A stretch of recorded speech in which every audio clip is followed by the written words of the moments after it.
Zer da kilometroak? Kilometroak 1977an hasitako jai bat da. 3 helburu nagusi ditu: herrigintza finantziatzea, euskal hezkuntzaren aldeko afiliazioa sortzea eta euskara eta euskal kultura sustatzea. Zer izan da orain arte? Ikastolen jaia izan da, jende artean txertatua dagoena. Ikastolen behar materialei erantzuteko bide bat izan da. Eta euskal kultura indartu eta elikatu duen jaia izan da. Ikastolek elkartasuna hartu dute eta kultura eman dute kilometroaken bidez.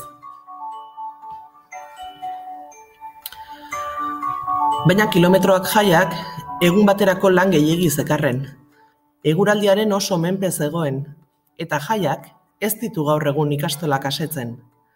Hori dela eta, eredu berri baten inguruko hausnarketa hasi zuen ikastolak. Eredu berri honek 10 premisa ditu. Ikastolen mugimenduaren isla izan behar du kilometroak jaiak. Ikastolen jaia izan behar du, ikastola guztiena. Ikastolen komunitatea sendotzeko urtea izan behar du kilometroen urteak. Kontsumo gutxiago eta parte hartze gehiago lortu behar du. Naziotasuna indartzeko jaia izan behar du. Helburua errentagarria izatea litzateke. Eguna baino urte osoko prozesua izatea. Jaien formatuari dagokionean, berritzailea, eraldatzailea eta garaikidea izan behar du. Jaiaren dimentsio berri bat irikitzen da, eta ikasleak ahaldundu egin behar ditu. Kilometroakeko eredu berriak ikasleak antolaketan sartu nahi ditu. Herrian txertatu behar du. Urte osoko ekintzak proposatuko ditu. Ekintza horiek berritzaileak izango dira.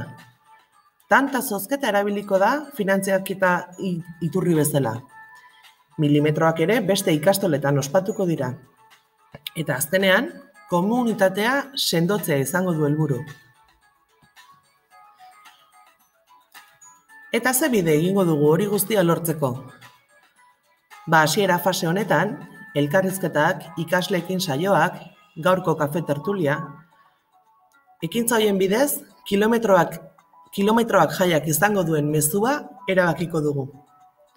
Bigarren fase batean, diskurtso komunikatiboa behin sortuta, leloa eta logoa sortuko ditugu komunitatearekin batera.